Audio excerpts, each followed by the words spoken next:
Coming in 0-2, Cardinals 2-0. Yeah, the Cardinals, like you said, they're coming in 2-0. They've gotten 2 wins off of early in the district play. They played Sugarland Pioneer here at Bogus Stadium, blanked them out 64-17. Then they came in the next week.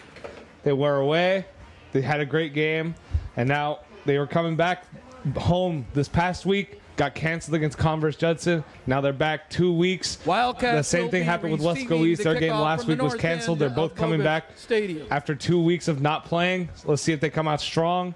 See what happens. Any hiccups to start the game. Weslaco East, of course, coming in 0-2. However, don't look at that record too closely, as they lost 2 tough games to out-of-town opponents, one from Manor and another team from Laredo as well, losing those games closely. And so a big headline for tonight for the Weslaco East Wildcats is that they get their starting quarterback tonight. That's Vladimir Cedeno. And so he's going to be taking the field tonight. It is going to be good for them to have him back. But Weslaco is going to return this kickoff. They will receive the ball first now. It's a beautiful night for football here in Harlingen, Texas. Got a steady wind coming out of the south, and we'll determine whether or not passing will be effective and whether or not Weslaco East will go to the air early. Usually a running team. Yeah, so here we go. Weslaco East is going to start off with the ball. And you did say usually a running team, ground and pound, but now they have their quarterback back. Let's see if they're going to ease him in or if they're going to let him take a shot, try to get comfortable. And we'll see what they come out with, but I expect this to be a quick game with a lot of running from both sides. All right, a couple of big players back on the spot tonight. Number 90, that is Tristan Garcia for the Cardinals. The anchor of that defensive line is back after not starting the season. And again, I mentioned earlier that the Weslaco East Wildcats are now playing with their starting quarterback, Cedeno, who did not start the previous 2 games. So both teams getting a couple key players back. Weslaco will start it off with a big fullback run, gains about 2 yards.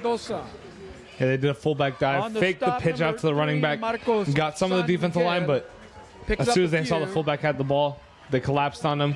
All they saw was black. Weslaco East in the white jerseys with that matte gray helmet, and the Cardinals coming with that black and red here on this beautiful night in South Texas. Excited to bring this live audio coverage of tonight's game. Cannot show you the live video as per UIL rules, but we will bring you this live audio broadcast. Thanks for listening in from wherever it is that you are to this classic Valley showdown tonight between Weslaco East and Harlingen. Here we go. Weslaco East now with 3 running backs in the backfield. Pitch out to the outside. 23 takes it. He's got the edge now. Turns it upfield. Tackled after gaining about 4 yards. It's number 23. That is Giovanni Guerra on the run. Number 3. Pitch outside. You see he had two blockers back in the backfield with him.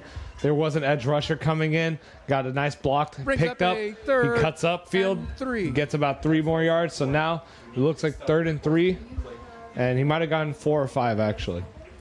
Coach Burgett coming onto the field to call out the play. And Weslaco East, as we're looking at the clock, we're 10:40, just started this ball game, but this is the nature of the Weslaco East offense here. They're going to run it, they're going to take time off the clock, and they're going to come back in that same formation, going to pitch it out again to the outside, looking for that first down marker. Will he get it? Going to be really close. That's number 23, Giovanni Guerra on the run, and they're going to mark it down. Looks like it's a first down, Matthew. Stop, number 17, and he went over. Another block picked up. The cornerback was coming in. Same guy, same situation. They push him back towards the outside. They cut upfield. There's some blockers on the ground, some defenders on the ground. He jumps over a pile, gets to the sticks, and spun out of bounds. They're going to call it first down at the 36. Just slow, methodical, a slow pace to the football for Weslaco East. Not in a big rush. They want to take off as much time as possible. Weslaco East, again, in that 3 running back formation. Lots of red and black in the box on the defensive side of the ball. They have 1 safety deep, and everybody else is piled up, ready to stop the run. Here we go. Pitch out. He runs into his own player there, running back. He'll still fall forward for a gain of 2. I'll get a number here for a second, but not much there on that run. On the tackle, defense usually doesn't generally line up with all their men inside of the 10 yards within the ball, but that's what they do here with this team that, like you said, they're a ground and pound team. You know that they're rarely going to take shots. You don't see receivers on the outside, and it's a lot of just stacking the box, and they base their game off of physical play. Whoever's the most physical team is usually going to come out with the win. Weslaco East prides itself on their weightlifting program, their powerlifting program, and they like to show it here. Here we go, another dive right up the middle for Gonzalez, and this time he'll gain a few yards, and it's going to be about 3rd down and 4 coming up for the Wildcats. Yeah, right up the middle, right up the right side, guard tackle area. And so he followed his blockers, put his shoulder down, gained a couple yards. And this is a non-district game, but don't let that fool you. Last year, the past 2 years, they've been district rivals. They both played it out. and realignment was this past summer. They both got realigned. Weslaco's now in 31-6A, if I'm not mistaken, and Harlingen's still in 32-6A. So Harlingen's district got cut down to 6 teams. Weslaco's back. I think they also have 7. So they both had to schedule last minute. Here we go. Fumble on the play. That is a muff snap there. And I think it looks like Cedeno was able to jump back on that one. He did. So it's going to bring up a 4th down, though. 4th down to about 5. And we'll watch to see if the punt unit comes on the field.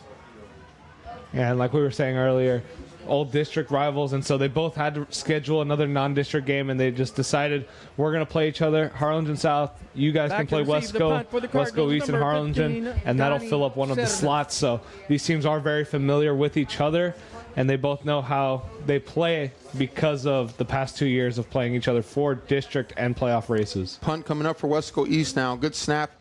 Oh, and it gets off just barely, almost blocked there. Going to be a return here. Received at the 30, out, jump, juking and jiving, not much there. Flag comes way across the field and come down right around where the tackle was made, about the 30-yard line. And number 15, Donnie Sedna, he got the ball as a return man, made a couple moves, but didn't make any moves upfield. And so it just looked like he stayed in one spot, just trying to avoid tacklers, and eventually gets taken down. I'd say maybe a gain of 1 or 2, depending on what this flag should be. We saw that flag coming. It was almost the height and length of the punt itself, man. It came from about 25 yards back. And we're going to see what the Wildcat, Mr. Ford Sasser, says. Either way, the Cardinals will go to work here. It will be against Harlingen. Oh, so it's against Harlingen, like you said. And so they're going to go back. It looks like they're going back 10 yards. So now they're going to be spotted at the 19. And here comes the offense we haven't seen since week 1. Jaime Galvan leading at quarterback. And if I'm not mistaken, Jesus Gonzalez and Raiden Berry are going to be splitting carries. All right, and here we go. We're going to start off with Gonzalez in the backfield again. Like Matthew said, Galvan under center. And the Cardinals offense going to the air this year more than the years past, and has not been able to really get the running game going as such. But here's a handoff to Jose Reina. He's a speedster on the end around there. He'll have 12 yards and a 1st down to start the Cardinals off. Yeah, he didn't actually get touched until he got to the sticks, and that's where he met the 2 white jerseys. Great blocking up front by the Cardinals for him to get outside and get to that space that he really needs because of his speedster ability. Well, Joe Reina is touted as one of the, if not the fastest guys in the Valley. That's according to Coach Manny Gomez. And probably get a chance to see that during track season. However, he has had a few huge plays already this year where his speed has come to fruition. So definitely go to him a lot. This time it's a handoff there. Number 7 going up the middle. That's Jesus Gonzalez, and he gains about 3 yards on that carry. The Wildcats. Yeah, he ran right up the middle. There was a little bit of a hole, not really much. It closed up pretty quickly. He tried to make a couple moves back inside and eventually got swarmed down. And you're right there and there. Gain of 3. Second and 7. 2nd down and 7 coming up for the Cardinals. And Joe Reina is a name that gets thrown around a lot as someone who's a big-time playmaker for this team. You're going to see him go deep on passes. You're going to see him cut across the middle. You're going to see him end around, and sometimes even take some snaps in the backfield. So kind of use it multiple. Here he goes on the motion here. He's going to get across. It will be a play action. Oh, that's a nice dump off there. Number 1, that's number 1, Ralph Castellanos. He'll be just short of the 1st down marker. And it looks like he is slow to get up. Joel Longoria. Castellanos is one of those players that can move around anywhere. We have a player down. Last year, he was the filler running back. Once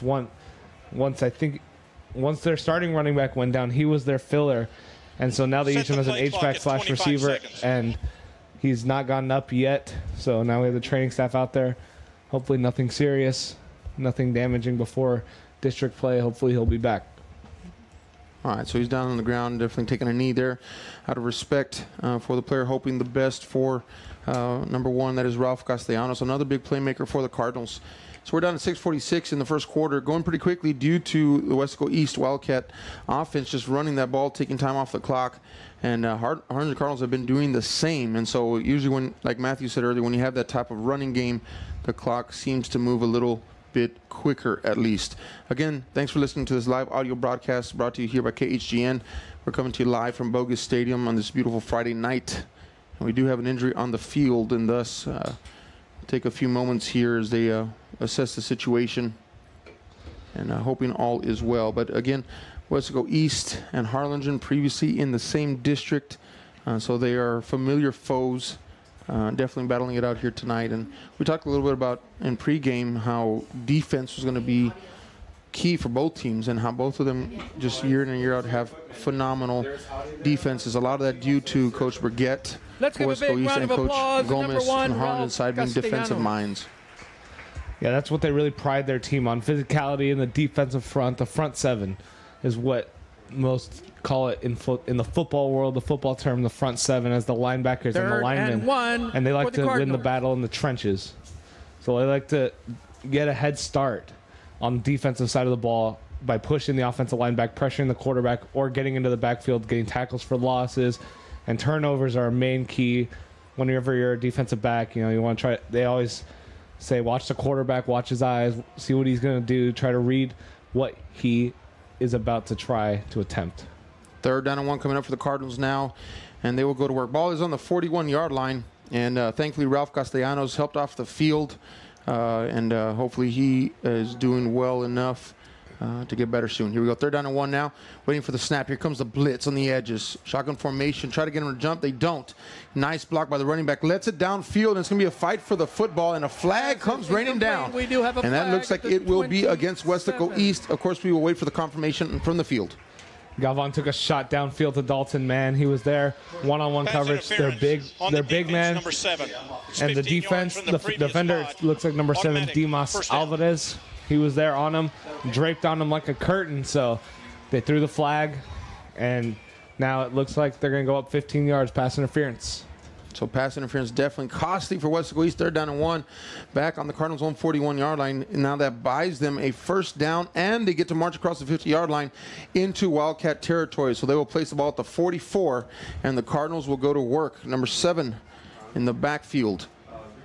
Waiting for the snap now, number 4. That is Jaime Galvan. Takes it, play action, rolling to his left, wants to pass downfield, lets it fly, wide open man, number 20. He catches it in traffic. It's Marcus Acosta, and that's going to be about a 17-yard pickup for the Cardinals. And that was a strike right there off of the play action. He sees his man, a couple of defenders coming in. He throws a strike right into his chest, gets it in between 3 people. And as soon as he catches the ball, he does a good job bringing it to his chest, getting possession before getting taken down. And it looks like now they're at the 27-yard line. Jesus Gonzalez firing that football, and he completed to Marcus Acosta. That will move the change. 1st down for the Cardinals. Handoff, number 7. That's Jesus Gonzalez up the middle. Still the pile being pushed. Going to give him 5, maybe 6 yards on that carry. Yeah, he ran up the middle, made a couple moves. It looks like he's really one of what you call a one-cut running back. He gets the ball. He tries to look for the hole that he can, makes one cut, tries to go up it. You see what happens. He did it there, cut upfield, got 5 yards out of it. So 2nd down and 5 coming up for the Cardinals. We're at 5:26 scoreless here at Bogus Stadium. 0-0 is your score. And each team has had a chance to move the football. Cardinals trying to capitalize on theirs. Here we go. Handoff up the middle. Gonzalez falls forward. Gain of about 3 yards. Going to be bringing up a 3rd down and 2 coming up for the Cardinals. Yeah, they run it to the right side up the trenches. On the tackle, number 99, he tries to go Jacob right back, follows blockers, goes in, and eventually just gets taken down as there's just too many people there in the way. 4:55, 0-0 your score here from Bogus Stadium. It has been a run fest so far for both teams, taking time off the clock. Waiting in shotgun formation now. Fumble at the snap, and it's going to be picked up barely. Loose ball. Very dangerous situation there, but number 7, Jesus Gonzalez, was able to pounce on the football and gain possession back for the Cardinals, bringing up a 4th down situation. I think the field goal unit is coming to the field. Yeah, it looks like it's going to be just a little too long to try that. Try a 4th down conversion. I think it's 4th and 9. On the snap, he got the ball. The running back kind of ran in the way. The ball dropped on the ground, and the running back said, I'll try to pick it up. Let's see if we can gain any yards. He got it. Couldn't get anywhere. So now it's 4th and 9, and a field goal attempt coming up. This is going to be a 44-yard attempt for the kicker, and it is blocked. It is blocked by Weslaco East. The ball is on the ground, and Weslaco East will pick it up, brings it out to the 48-yard line. So blocked kick by number 3. That is Freddy Cardinals of the Wildcats. And they get positive yards for Weslaco East, and the ball lands at the 48-yard line. Big play there for the Wildcats. And an amazing job there, jumping the snap, getting around the outside, he came from the inside, getting in between two men, jumps up, gets a hand on the ball. It comes back the other way. They pick up the fumble, and that's why football is played in 3 phases. Special teams, cannot forget about special teams, and definitely number 85 set up for that kick. Would have been a good distance kick at 44 yards, but I've seen him be able to do that, Jacob Garza. But unfortunately for the Cardinals and fortunately for the Weslaco East Wildcats, Freddy Cardenas on the block. Here we go, Wildcat football now. 3 running backs in the backfield. They're going to hand off to the up back. That's a fullback. And that's number 44. And his name is Randy Cardosa, and he gains 9 on the carry. And that's his second carry. First time he took it up about 3 or 4 yards. This time he had a hole in the none of the defense was expecting it. Goes up, puts his shoulder down. 9 yards on the play. 2nd and 1. 3:32 left to go in the first quarter, folks. It's 0-0 is your score here in this live audio broadcast. Thanks for listening in. Wildcats marching now after a blocked field goal. They are in Cardinal territory at the 43-yard line. Going to be a handoff again. Number 44 up the middle. Should have enough for the first down. On the does carry. Mr. Randy Cardosa. First down, On Wildcats. tackle, number 32. Yeah, he got hit right at the line of scrimmage, but kept pounding those legs. You could see him moving. He gets the 2 yards, and finally gets taken down by another black jersey, but not in time. So now it's 1st and 10 at the 41-yard lines for the Wildcats. As Matthew was saying earlier, this is a game. It is a battle in the trenches. This is mano a mano. And so this whole running scheme for Wildcats, they say, we're going to come right at you, try to stop us. This time I pitch the tailback. Tailback getting the outside, a little bit of space. Their 9-yard pickup for number 23, Giovanni Guerra. Fancy footwork on there the by tackle, him. Number 30. And right now, you can see on the offensive side of the ball for Weslaco East, they're winning that battle in the trenches. A lot of good job holding their blocks. And number 23, let me not forget his name, Giovanni Guerra. He gets over his own lineman that was on the floor, gets tripped up, but still gets 9 yards. Another 9-yard run to start off, 2nd and 1, and now they're at the 32-yard line. Weslaco East not doing anything crazy. They're lining up, and they're coming right at the Harlingen Cardinal defense. And so this is a battle of wits now. Number 44, that's Cardosa. He's going to pump those big legs, and he will have forward momentum to the 30-yard line, which will gain him another Wildcat first down. And the Wildcats just pushing ahead, smash mouth type football. Wildcats and that's the same thing we just saw. 9-yard gain, give it to the fullback, let him put his shoulder down. Let them gain that yard or 2, and that's what they did there. Now they're at the 30, 1st and 10, brand new setup. 2 minutes flat left to go in the first quarter. Now still 0-0 is your score here, and the Wildcats are moving the ball efficiently now down to the 30 of the Harlingen Cardinals, and they will go to work. Number 8, that is Cedeno. He's going to hand it up to the up back again. Oh, fumble on the play right into the hands of number 36, Jacob Carrasco, and the Wildcats will retain possession. Yeah, the fumble on the play, and the Cardinal, I could see from here the helmet just gets right into the hand where the ball is. He punches the ball out with his helmet. Loss on the play. It flies back out, but there he is, number 36 for the Wildcats. That is Jacob Carrasco. It bounces right into his hands. He goes down, and now it looks like it's just 2nd and 10, maybe 2nd and 11. Here we go. Wildcats now up on the ball. 2nd and 11 coming up for the Wildcats. So then you're waiting for the call from the sideline. And he goes back under center. 3 running back set for the Wildcats once again. You're going to hand it off again, Cardosa. And he's going to bulldog his way up the middle. 6-yard gain, going to make it a 3rd down and 5 for the Wildcats. You know, I really like what Cardosa is doing. He gets the ball, and he really sticks himself to the right side of the tackle. He just follows him, lets the tackle get whoever's coming in from the left side, push him out. And so Cardosa just really hides behind the tackle so that he doesn't really get hit until he's already upfield. And that's what happened there. He didn't get hit till he was dropped down at the 26-yard line. 3rd down and 5 coming up for the Wildcats now. They should be able to get one more play off before the quarter comes to an end. So then you're under center now. 3 running backs once again, pitches it out to the outside. New tailback in. He's going to take it. That's number 2. Inside the 20. Josh Gonzalez, and he's going to be real close to the first down. Not sure he makes it. But that may be it for the first quarter.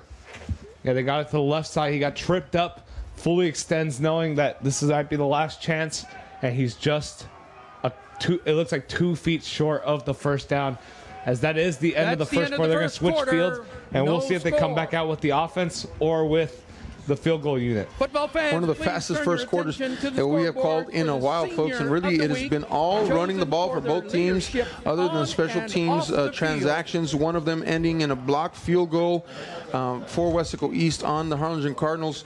And so now Weslaco East has put together another long drive marching down. They have 4th and 1 coming up now, ball on the 21-yard line. It does seem to me that they're going to keep their offensive personnel on the field. I'm keeping an eye on number 44. That is number 44, Randy Cardosa. He has been able to gain those 1-2 yards necessary to keep those chains moving. He's in the game right now. Keep your eye on number 44. We will, at least for you, as you're listening to this live audio broadcast. Again, 0-0 your score after the first quarter. And we've got a fresh quarter coming to you here from Bogus Stadium. Yeah, it looks like they're going to bring in they're still going to stick with Josh Gonzalez, who's now their leading tailback to start this play, as usually they run the ball with Guerra, number 23, and they're going to stick with number 2. He looked like he was really quick back this last play. He really cut upfield, made a good cut, and used his speed to get around. Here we go. They're set up now. 4th down and 1. Handoff. It's Cardosa. And he's going to have enough for the first down. He goes left and cuts it back up to the middle. And the big fullback is able to move those chains for the Wildcats. Cardosa, they ran it to the left side. He sees Marcos San Miguel right there coming into his left side. So he moves to the right, puts his shoulder down, gets hit. But when he gets hit up the field. And so he pushed himself forward and it looked like 3 yards off of it. So now 1st and 10 at the 18-yard line. 1st and 10, new set of downs. They're going to go I formation this time. First time we've seen them go out of this with, I'm sorry, that looks like it was just a shifted I. Number 2, Gonzalez. Right, so they haven't done anything different, Matthew, than what they've been doing all game long, and they are moving the ball on the Cardinals right now. On the tackle, number 32. Yeah, it doesn't matter who's that quarterback. It looks like the game plan and the philosophy stays the same with those 3 backs. And, yeah, they use the 3 backs. You can choose, switch, swap, whoever you want to choose. And that's the way they're going to roll. Yeah, and sometimes they'll motion one guy out. They use him as an H-back. Or they'll move their fullback in tighter. It looked like an I formation to me there, but they're just kind of just moving people around just slightly. But really, it's running the same formation. Here we go again with 3 running backs. And this kind of a quarterback keeper up the middle for Cedeño. And he's going to fall forward again of 4 yards. It's going to bring him a 3rd down and about 1 for the Wildcats. They're moving the ball. That was a good play call. You know, it wasn't expected. You're expecting a pitch or a run to Cardosa, if anything, but he gets the ball and he immediately just pounds himself forward. And so that propels him. No one was expecting it. Ball in the middle, they usually go towards where they think is instinct, right? They're like, okay, this is going to be a pitch. I'm going to go towards the left.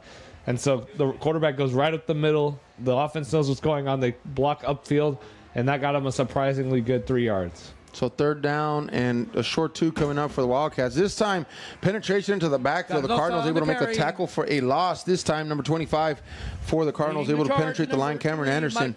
And they will drive them back about 2 yards. And so definitely for the Cardinals, a positive look there and be able to get some negative yardage for those Wildcats. Yeah, I think that's the first tackle for loss for both teams here, as that's the first time someone's been able to break through the offensive line for both these squads. So now it looks like they're going to bring out the field goal unit at the 11-yard line. It'll be what you could call it a chip shot from here, 28 yards. Yep, a 28-yard field goal attempt here. And that's number 87. Is that right, Matthew? Yes. It's number 87. That's Osvaldo Lerma, field goal specialist coming out into the field now. We're going to get a delay of game penalty on the Wildcats. I don't know if this one was planned to give him more space. Maybe. Oh, wait, they called a timeout. Did they? Okay. Knowing that the play clock was going down. Okay, I saw the flag fly from that back judge. And the Whitecaps going to say timeout was called ahead of time. So here we go, 9:30 left to go in the second quarter. We are still 0-0. Your score here from Bogus Stadium. The Wildcats in town playing against the Harlingen High Cardinals. And really, Matthew, this game tonight has not been anything with spectacular plays. It's been really just running the ball 3-4 yards in a cloud of dust type. You know, although this is artificial grass, that's a saying, right? And so they've been moving the ball just in small increments at a time. A couple of big 10, 11-yard breaks, but really it's just been clock management so far for both teams. And Weslaco East so far is winning that clock management battle. Of course, helping them was that blocked field goal. And you used the word a lot earlier, you know, methodical. Right. It's just a slow moving drive and really used to get the defense tired. And it is effective if you have that personnel. And a lot of coaches say, if I could run the ball every time and get 4 yards, I would win the game. Sure. It's simple math. You get 4 yards a carry.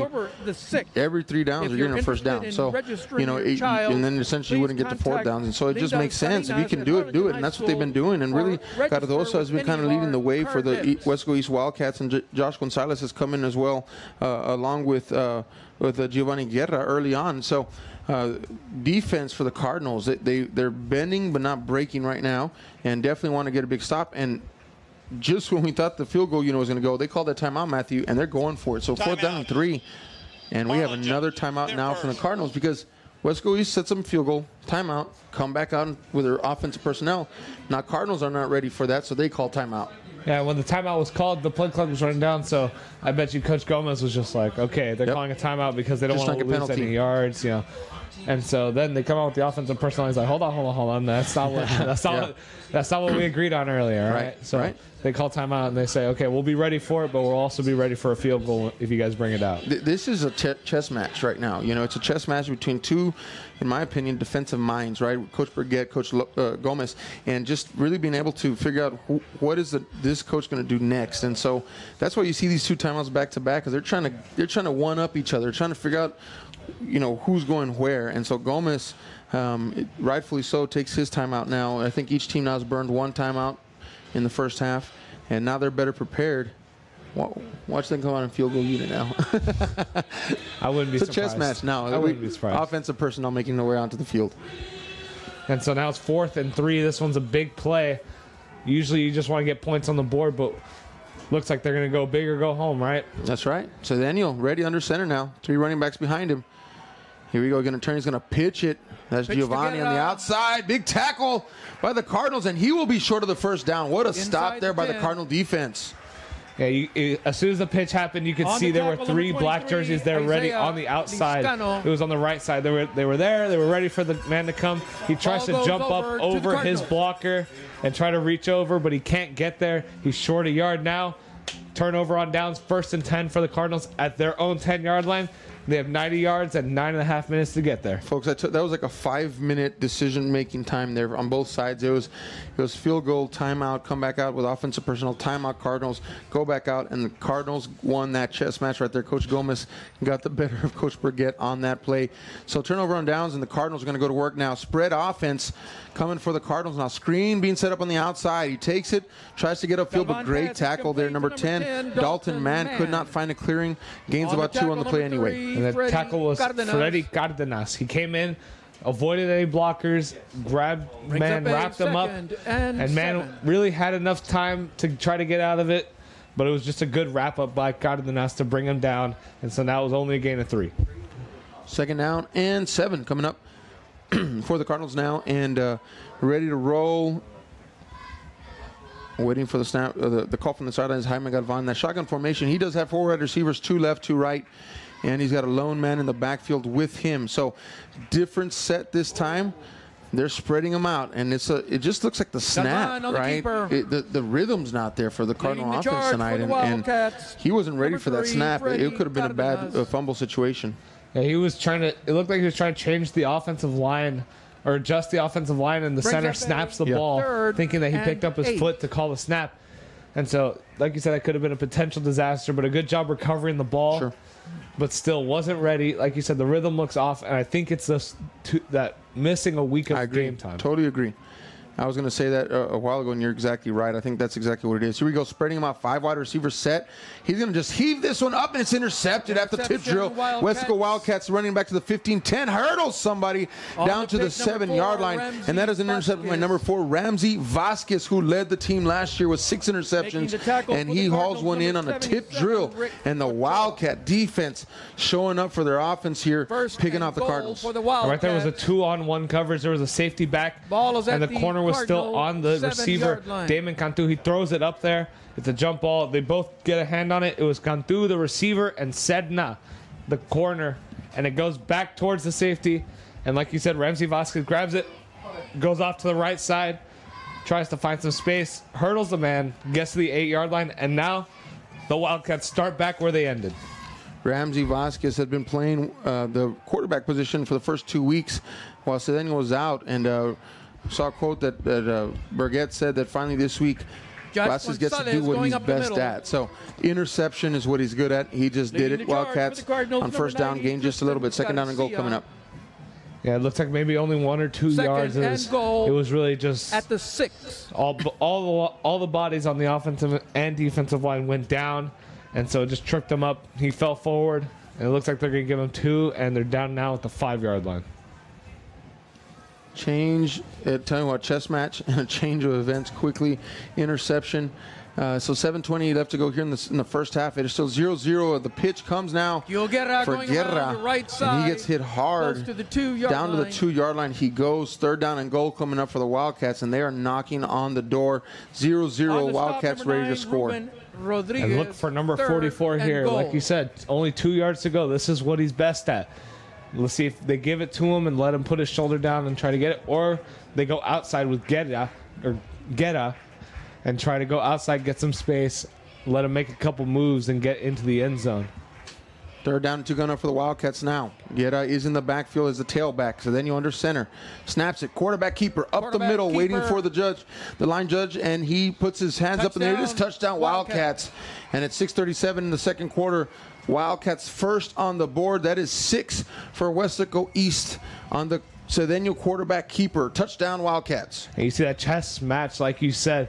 But the two things that I said, they've only run about 3 or 4 plays this game, and one of them is the quarterback sneak. And I did not think that they were going to run it, and they run it, and no one expected it. They got those 2 yards, reached over the goal line, touchdown. Osvaldo Lerma, extra point is good. 6:37 in the number first half. 87, Osvaldo Lerma. 7-0 is your score now from Bogus Stadium as the Wildcats with 6:37 in the second quarter finally put some points up on the board. A back and forth match so far tonight. Wildcats, so Matthew, if you'd agree with me, are winning the time of possession right now.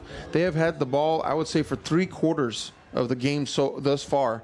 Harlingen Cardinals, one short drive ended with a blocked field goal, and the next drive out after a few plays, interception. So Weslaco East has really had control of this clock tonight. Yeah, that's what they pride themselves on. They want to have the ball as long as possible. That's what every coach wants. And really for the Cardinals, it's miscues. You know, earlier they had a nice drive, like you said, on the field goal, but what really stalled it out was a fumbled snap. They had 3rd and 2, they fumble the snap, and then it becomes 4th and 9, then the blocked field goal, and then here they had a snap come at the wrong time. No one was expecting it, so that was a waste of a play. They try to make it all up in one go. They throw the ball into double coverage, tip drill, interception. So it's really a lot of miscues, and the Wildcats doing a good job of capitalizing off of those miscues. Well, I tell you what, Cardinals here with 6:37 left to go in the first half. Here in the second quarter, definitely want to try to put some points up on the board and then get to the locker room and make some adjustments. You know, and Weslaco East, like you said, really running about 4 plays right now, and really it's just all about line of scrimmage play and needing to address what has to happen so that Weslaco East does not continue to get that big push. Here we go, the Cardinals now trying to find a spark on the return. Do not get it yet out to the 18-yard line, and the Cardinals will start after coming off of a blocked field goal and an interception the last 2 drives, looking to make something happen here. Yeah, it's going to be interesting to see what Coach Gomez comes out with after the quarterback threw a really tough decision to make. You know, that wasn't the best decision, and so let's see what he comes out with. Let's see if he sticks to the ground and pound. They do have 6.5 minutes left to get some points on the board before halftime. So I'm just interested to see what they decide to do here. Well, they have Jaime Galvan, and remember I mentioned earlier that Joe Reina, their firework guy, if you will, now they're lining him up in the backfield as a running back. And reset the play clock at 25 seconds. They're going to reset play clock here. But what they'll do is they'll line him up mostly at the wide receiver, sometimes slot receiver. And so in this case, they got him in that running back spot, and they just need something to happen, a big play. They're going to send him out into the flat down motion. And here goes. There's a screen out to Reina. Reina gets it. A couple blockers, but what a great job there by number 7, Dimas Alvarez, just getting off his block and making the tackle. So he'll gain 2 on the play, second down coming up. And Reina gets it. He tries to go outside, tries to get to the sideline, and Dalton Mann had his block, but like you said, number 7, Alvarez, does a good job of getting off of that block, getting to the outside and meeting Reina before he could cut upfield. And the first week, the first game, first play of the game, They do a screen to Reyna. He takes it 65 yards. That's right. And that's what we're talking about. You know, there's screen. You can't, no easy plays for Reyna. You have to make sure you have your eyes on him the whole time. Here we go. It's going to be a handoff now. Running back on the left-hand side. Trying to stretch it. Gets upfield. Gets a couple of yards. Number 27, that's Raiden Berry. And he'll be taken down after a gain of about 1. So 3rd down and 6 coming up for the Cardinals on that pitch to Berry. And really just strung it out. Didn't have much to run through. Yeah, he ran a long ways laterally to try to find some space. Couldn't get anywhere. Finally cuts upfield and just tries to put his shoulder down. Can't get anywhere. So now they're going to call it 3rd and 6. 3rd down, 6 coming up for the Cardinals. Trying desperately to make something happen. Weslaco, he's shifting on the defensive line now. It's going to be play action. Rolls to his right. Wants a receiver. Going to let it fly. Almost intercepted. In and out of the hands of number 3, Freddy Cárdenas. I really think that he did not see Freddy Cárdenas there. He had his eyes on an open receiver that was just at the next level. But Freddy Cárdenas just streams across here watching this replay on the screen. And he just jumps the route. What a play there defensively. If he would have caught that, that would have been a pick 6. Yeah, he had all that was in front of him was green. Yep. There was no black, no white. All he had to do was just try to, and it looked like as soon as he had his hands on the ball, he was like, I'm taking this for the touchdown. Didn't get the catch set in correctly, and it just falls out of his hands. So Weslaco East now forcing the punt. And what a sky-high and backwards spinning punt. It's going to come down around the 45-yard line, not to the 47. And so just a short punt there. And the Wildcats will take possession on the 47-yard line. And folks, they're up 7-0. Thanks for listening to this audio broadcast. This live audio broadcast cannot show video during this time as per UIL rules. However, we are glad Matthew Cavazos, Aaron Signs in the booth to bring you this live audio along with the team here at KHGN. HCISD. So thanks for listening in. 7-0 is your score. The Wildcats ahead of the Cardinals here with 4:53 remaining in the first half. It has been a slugfest so far. It has been a running game for both teams. Although the 2 big plays for Weslaco East on defense have come from passes on Harlingen's side that were not really well executed. So 1st and 10 now for the Wildcats. They're lined up at the 47-yard line. It's kind of like a pitch out to number 4. I don't know what to call that. It was like a backwards pass. I guess it's considered a run. Pitch, but it was backwards, right? It happened. It was a different formation. That's a different play. Make it 5 plays. That's the 5th play that they run tonight. Yeah. Make it 5. Efficiently, by the way, they've been doing a good job. You know, someone said you do something and do it well, right? Do something simple and do it well, and that's what Weslaco East has been doing on offense. Football fans, don't forget if I'm doing this stands are open to the best of my ability, why would I change into something I'm not going to do as well? Now, I will tell you the Cardinals are really good at making adjustments, so I'm curious to see how they adjust to this during the second half. But so far, the Weslaco East Wildcats, here they go in the same formation, lined up, tailback, and he gets a few good yards there. Up the middle. That's Guerra, and he'll be about 3 yards short of the first down marker. He runs right off the left side, right out on the outside of the tackle, and doesn't get hit until he gets to the 40-yard line, which is where he ends up being stopped. And now it's 3rd and a very manageable 3 yards. 3rd down and 3. Coming up for those Wildcats. Giovanni Guerra started off the game with some runs. They swapped him out, and he's been back the past couple of drives, and it looks like he's getting his feet underneath him. Have not heard from number 44, that is Randy Cardosa, in a while. But timeout coming on behalf of the Weslaco East Wildcats. Again, 7-0 is your score here from Bogus Stadium. 3:30 left to go in the first half now. And the Wildcats with a 3rd down and 3, lining up on the Cardinal 40-yard line. Matthew, what have been a couple keys so far in this game? For Weslaco East, as they're kind of had control of this clock, what are some things that you see so far? Well, Weslaco East came in and did what everyone expected them to do, and they've exceeded those expectations even more. You know, they come in, the game plan is set up to stop what they're best at, and they're still getting those yards and still sustaining drives.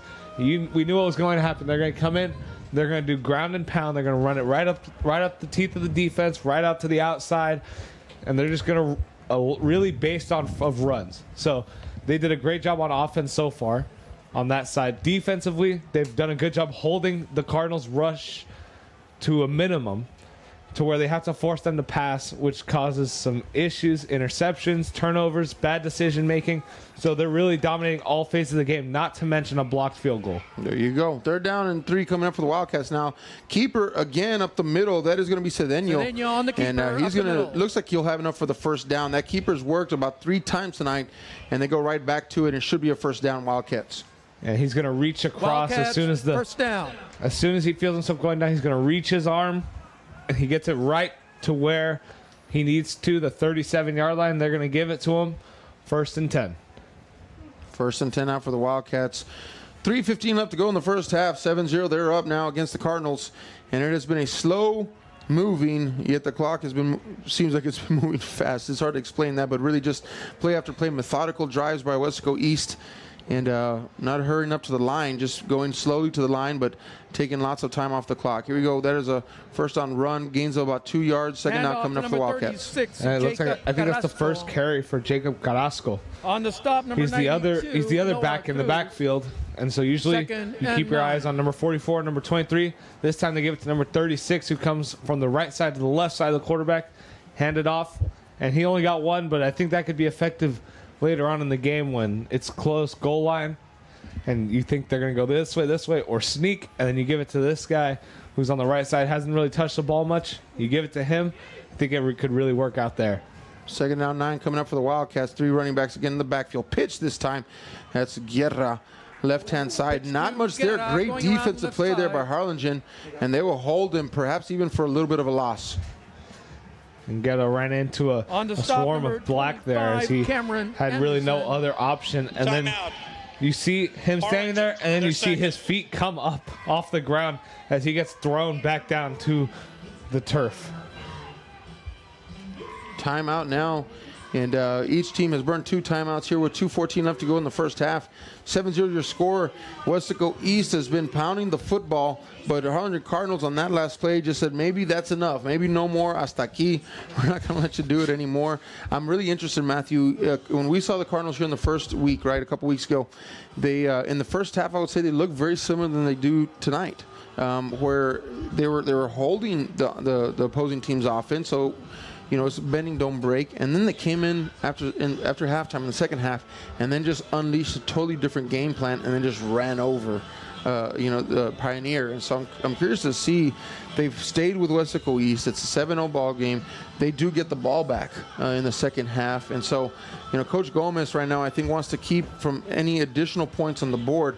But I'm really interested to see in the what adjustments are made in the 2nd half to really be able to stop and thwart this Wildcat running offense. Yeah, he called a timeout now. 2:14 left, 3rd and 10. It looks like he wants to try to get his offense the ball back. That's right. And Cardinals seem to have that big strike ability if they can get it together. Here's a little end around. This is a reverse. And there's nothing there. The Cardinal defense just sniffed that one out. Number 23 for the Cardinals, making an excellent stop in the backfield, Isaiah Liscano. And that brings up 4th down and 10 for the Weslaco East Wildcats. Yeah, they ran that end around. The first time we've seen a play like that, and Isaiah Liscano was the cornerback on the left or on the right side of the offense. As they're coming back to the left, pitches it. He's supposed to run back to the right, and Liscano held his ground. He realized, he saw the pitch go back, and he said, I'm going to meet him. I'm not going to let him make a move on me. Wrapped him up, took him down, and they only got 1 yard off it. So now 4th and 9 at the 36-yard line. It's not close enough for a field goal, so it looks like they're going to have to punt it to the Cardinals offense with 2 minutes and 7 seconds left to go in the half. You brought up, Matthew, you said, hey, he's calling a timeout because he's got a little bit of time left to make something happen. When you have a Joe Reyna, right, you have an opportunity to make a big play happen. And so I think you're right. I think they're going to want for Weslaco East to punt this to them and then get one more crack at trying to put some points on the board before halftime. Based upon what I've seen tonight, if you wonder which of the 2 teams has a quick strike ability, I would say it's the Cardinals, right? Now, not to say anything bad about the Weslaco East, because they have been running the ball, like I said, methodically, systematically, and efficiently.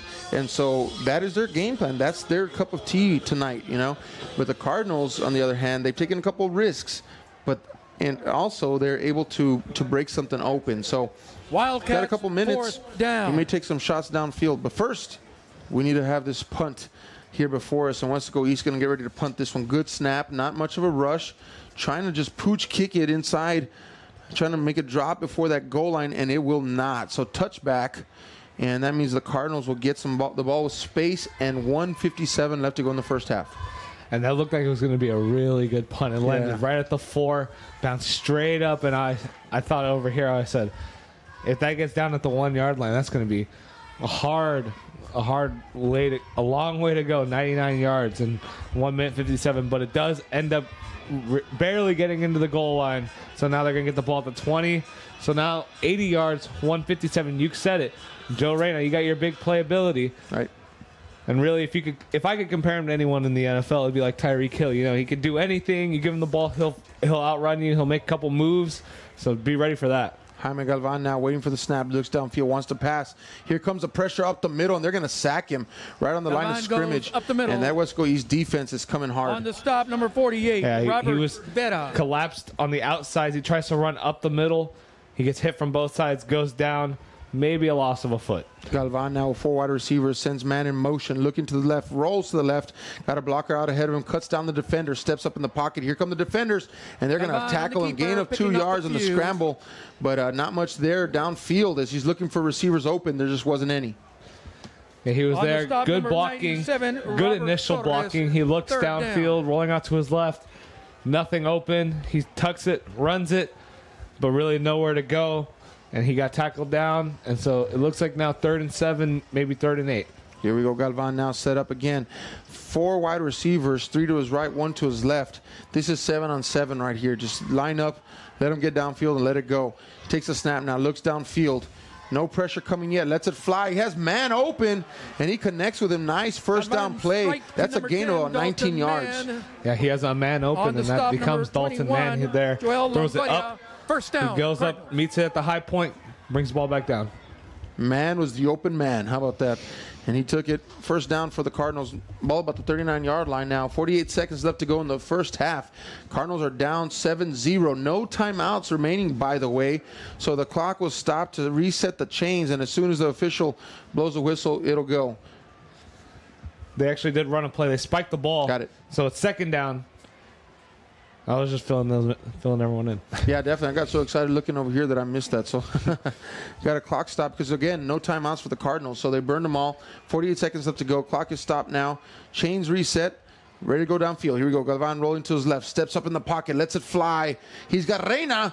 Reyna covered well on that play. Incomplete. Double covered, as a matter of fact, with a triple coverage coming. Incomplete pass. Yeah, it looked like if he were to throw a jump ball, he could have tried another man there, but throws it double coverage to his number 1 receiver. Couldn't come down with it. So now it's 3rd and 10 because of that spike and that long throw to Reyna with 41 seconds left at the 39-yard line. Well, one of the things that Weslaco East has that we can see here that you can't is that they got some height at cornerback here and safety. So jump balls are not going to be easily won for the Cardinals. Handoff here. Nice open space running for number 7. And he does a great job, does Jesus Gonzalez. He gains about 15 yards and a first down for the Cardinals. 32 seconds. And you want to talk about a chess match. That was a great play call there. Everyone's expecting pass. Hands off, HB draw. Delayed handoff. And there it is. They just spiked the ball. Now it's 2nd and 10. Clock stopped. 28 seconds left. Down at the 46. I didn't miss that spike ball. I saw that one. So 2nd down now for the Cardinals. 28 seconds. 7-0. The Wildcats are ahead. And Cardinals perhaps just trying to get in striking range to get some points on the board before they go into the half. And they're moving the ball the best that they have all night on this drive. Here we go now. Ready in shotgun formations. Number 4, Jaime Galvan. Looks downfield. Here comes a blitz. And he's able to barely avoid the blitz. Incomplete. And incomplete to his intended receiver, number 7. 3rd down. Yeah, he was, like you say, barely able to avoid the blitz. And he did have a man. He just overthrew him a little bit. Yeah. I don't know. It looked like he was under a little bit of pressure with the man coming right to him. Half a second later, and that would have been a tough sack to take for sure. Because it was on his blind side, and he was coming hard. But he was able to release that ball, and then the linebacker, I couldn't get which number, he let off. And that would have been not so nice for Galvan. Galvan rolling to his left. He's going to hand it off. Here's that same play, that draw play to Gonzalez. Going up the middle. And another 14-yard pickup but takes it down to 16 seconds. And so here they're going to spike it. They're going to get the ball. And, you don't need a touchdown right now. Right. I would if – well, I'm up here, right? I would first just try to get to the sticks one last time. Then you can take a shot down the field and do whatever, try to get into the end zone, but at least get into field goal range. Well, I'll tell you what, let me give you the scenario, folks. There's 12 seconds left on the clock. 7-0, Wildcats are up. No timeouts remaining for the Cardinals. So the question now is, do you try to go for the sticks, something on the little out route, get out of bounds, stop the clock, take one more shot into the end zone, perhaps a field goal attempt, or do you go ahead and shoot for the end zone here? You got Dalton Mann down here in the corner, number 10, with some height, and also they have a couple more receivers that looks like they've brought in with some height on the left-hand side. But here comes the blitz. Galvan steps up in the pocket, and he's going to be sacked, and he's going to go down hard, and I think that's going to be it for the first half. And right there, Galvan's got to 45. He's got to think about the clock management. He's got to try to just get it out of bounds, get it out of his hands, but he does get taken down. And that runs the clock out. Now it's halftime. Wildcats are up 7-0.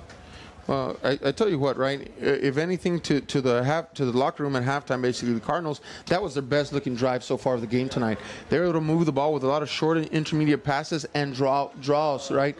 Halfback draws, and so you take that into the locker room with you. You also take that you were able to get some stops on defense, and so really interested to see what happens here, folks. In about 28 minutes when we return for second half live audio coverage.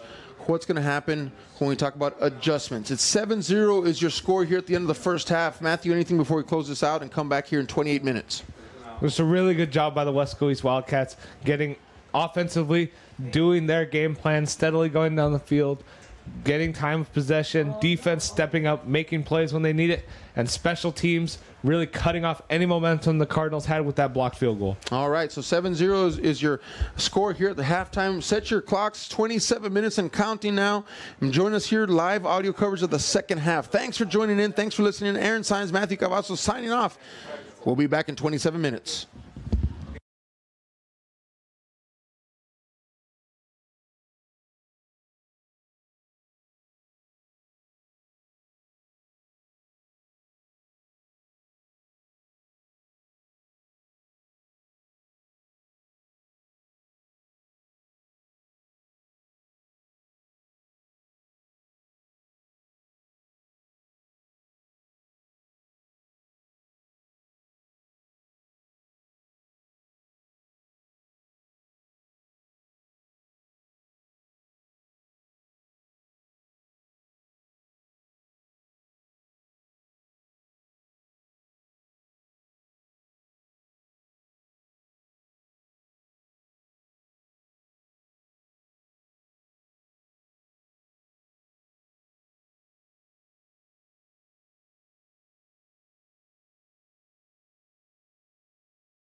Weslaco East High School is proud to present the Starlets, the brightest shining stars over the skies of the Rio Grande Valley.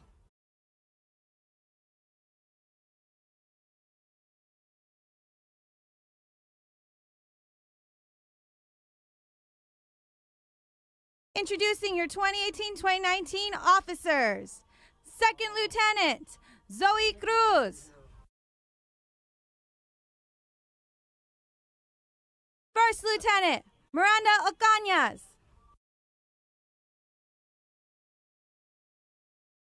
Co-Captain, Roxana Lopez. And your Captain, Juanita Alvarez.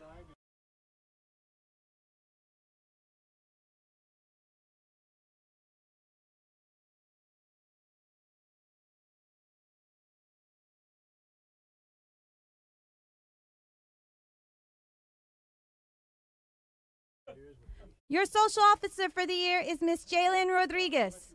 Dancer of the week is Miss Amory Lopez. And guard of the week is Miss Delina Gonzalez. Tonight, the Starlets will be performing a jazz streamer routine to a hit made famous by Katrina and the Wells. Here is Walking on Sunshine.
Ladies and gentlemen, Weslaco East High School Wildcat Regiment presents their 2018 program entitled Persephone, the goddess of harvest and fertility, who's abducted by the god of the underworld Hades, results in the cold and death of winter, and whose return results in the rebirth of spring.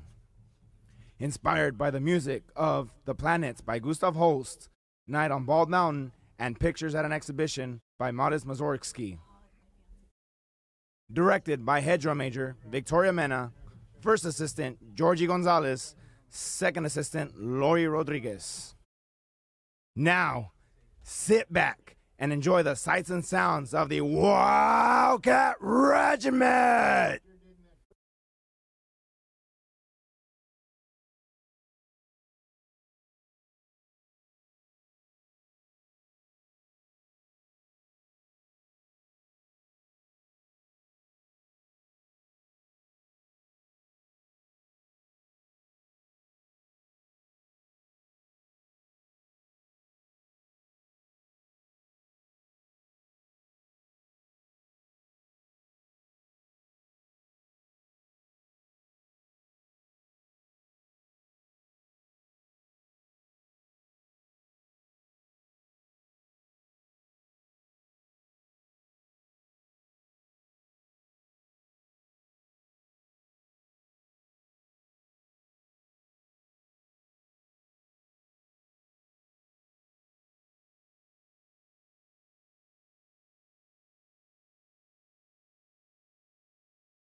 Good evening, Cardinal fans. And now taking the field are your award-winning Harlingen High School Cardettes.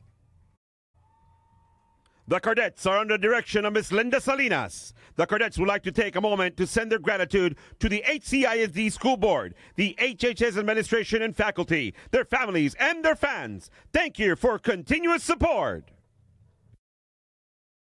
The 2018-2019 Cardettes are led by Second Lieutenant Jessica Davila. First Lieutenant Brianna Hall. Captain Kenya Rodriguez. Major Kelsey Casanova.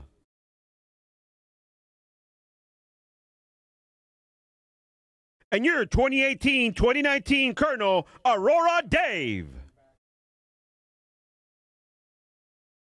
The Cardettes of the Week are Destiny Vasquez and Kayla Rodriguez. Tonight, the superior rated Cardettes will provide an upbeat palm and kick routine to the hit Thunderstruck by AC/DC. We invite all of your fans to sit back and enjoy as the Cardettes continue to show why they are simply the best. Take it away, Cardettes!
And now, ladies and gentlemen, it's an honor to introduce the award-winning band from Birdland, the band with 21 consecutive years of Division I ratings at the UIL Pigskin Jubilee, a Texas Area G Marching Band champions, 10-time Texas All-State Marching Band, and a Bands of America regional champion.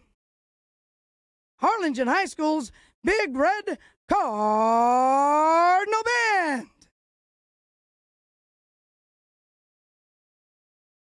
Directors for the Cardinal Band are Maria Coronado, Rob Larios, Melanie Culaga, Manuel Hernandez, Alex Cavazos, and Anthea Garcia.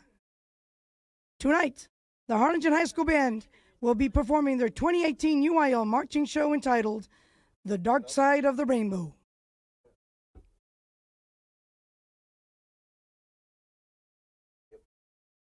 Drum majors, Alexis Pedraza and Lorenzo Molina. You may now take the field.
Football fans, calling your attention to the area underneath the scoreboard.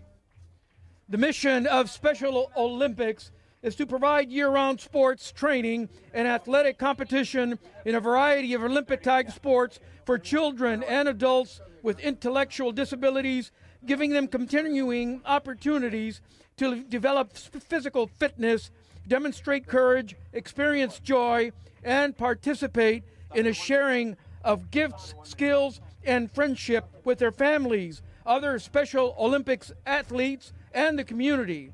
This year so far, our students at Harlingen High School have participated and earned medals in bowling, basketball, and track. At this time, we would like to recognize the following students and their families who have participated in Special Olympics this year. Introducing Brittany Calderas, Jesus Carrion, Ethan Cordova, Mariel Macias, Angela Montiel, Laura Lee Noel, Camilo Olivares, Kyle Olivares, James Prado, Tyler Rivera, Aaron Rodriguez, Hector Salinas, and Emily Vega.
Let's give our students a big round of applause. Way to go!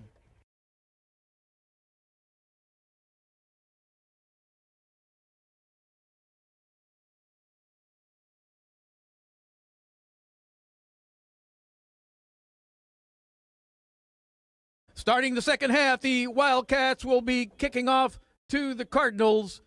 Cardinals will be receiving on the north end of Bogus Stadium. And welcome back to the second half coverage here at Bogus Stadium.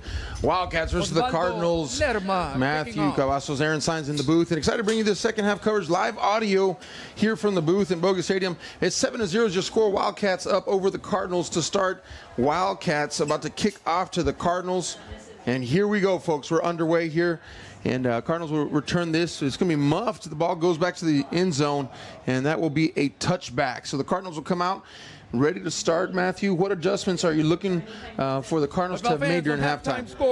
I really expect them not really to make any offensive adjustments. Just I hope they come out more inspired, more ready to play. I think Coach Gomez gave them a nice pep talk saying, guys, what we're running is good. You saw at the end of the half, we had a 2-minute drive. We got down the field quickly. We got down the field, and that's the most important part. We got the yards, and now we just need to punch it into the end zone or at least get the 3 points to at least make this game a little closer. Definitely Cardinals' last drive of the first half was the most successful they have had all night. They'll look to return to that same momentum. Galvan keeping it on the first play, drops about 3 yards, and the Wildcats stopping them. 2nd down 7 coming up for the Cardinals.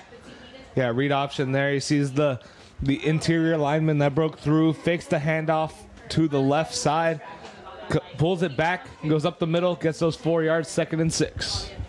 All right, second down coming up for the Cardinals now. Galvan in shotgun formation. He has 4 wide receivers, 2 left, 2 right. Lone back in the backfield. He's going to keep it up the middle, quarterback draw. Galvan finding some space on the outside, but wrapped up.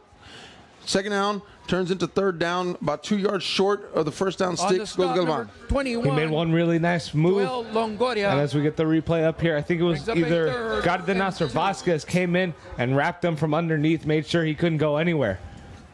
Yeah, good tackle there by number 21. That's Longoria. 3rd down and 2 coming up for the Cardinals. Trying to get momentum back on their side. Hard count, trying to get Weslaco East off side. They do not bite. Looks to the sideline. Does number 4, Jaime Galvan, waiting for the play. He's going to shift a man. And here we go, folks. 3rd down and 2 coming up for the Cardinals. About 1 left on the play clock. He'll snap it. Rolling to his left goes Galvan. Makes a cut to the right. Lots of white jerseys in the backfield. Trying to squirm his way through. Gains about 1 yard, but that will not be enough for a first down. 4th down coming up for the Cardinals. Vera, 4th Yeah, there we down. go. 3 straight quarterback keepers as he made the decision to try to get it himself. Couldn't do it there. Needed 2 yards. Only got the 1. Now it's 4th and 1. I think this is the special teams coming in to the field. So Muniz, number 15, Hector Muniz back deep to return for the Wildcats. And on the punt. the Cardinals drive quickly stopped. We're just at 10:05 left to go in the 3rd quarter. And so under 2 minutes, and Weslaco East already gets a stop. And the Cardinals will be punting away down 7-0 to the Weslaco East Wildcats. High punt, end over end, will come down short. And it will take a Harlingen bounce down to the 41-yard line where they'll mark it down, and Weslaco East will have a short 60 yards to work with as they try to build upon. We're talking about, Matthew, about the 4 or 5 plays that they ran really well during their first half. Yeah, they'd run the pitch right, pitch left to Guerra or Josh Gonzalez. They're two tailbacks. Number 44, Randy Cardosa, would take the fullback dive, either left or right, and then the quarterback sneak. That's really what we saw. That's the diversity of the plays they ran. And you know, usually you want a bigger playbook, but this works for them. This works for them. This is obviously working this game, as they had the ball for about 1.5 quarters last half. They sure did. Here we go back to the run. Go the Wildcats, handing off this time on our left Cardosa dive. That's Cardosa back, the fullback. He won't get much, but the line of scrimmage. So 2nd down and 10 coming up for the Wildcats as they go right back to the very thing that they left doing in the first half, and that is running it to the fullback. One of those few options that they run. And so Wildcats finding a formula, and they're going to stick with it. Yeah, they run, I think what you called earlier, the shifted eye. They have kind of an I formation and another back down about 2 yards back.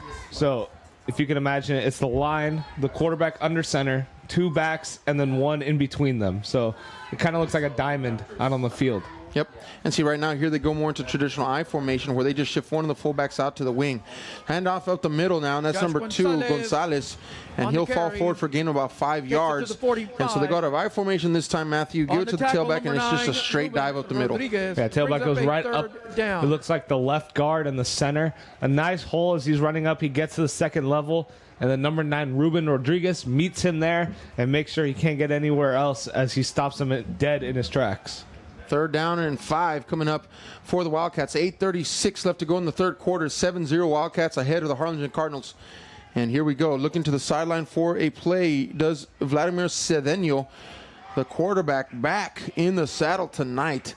And he will pitch this to the outside. To Gonzalez. And that's Gonzalez on the carry, keeping his feet barely crab walking his way close to the 1st down marker, but he'll be just short. And so this will bring up a 4th down and about 1 for the Wildcats. Ball right at the 50-yard line. And 1. Yeah, it looked like as soon as he got the pitch, he stumbled a little bit and really fell on his man.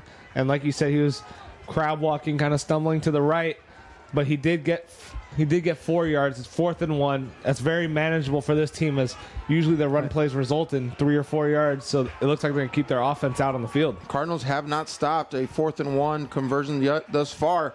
Cedeno, he pauses just a moment, then he goes left to follow his left guard, and I think he's going to get it. It's right real close. Might have to measure this one. But, you know, interesting there, Matthew, in the past, he takes that snap, just goes right over center.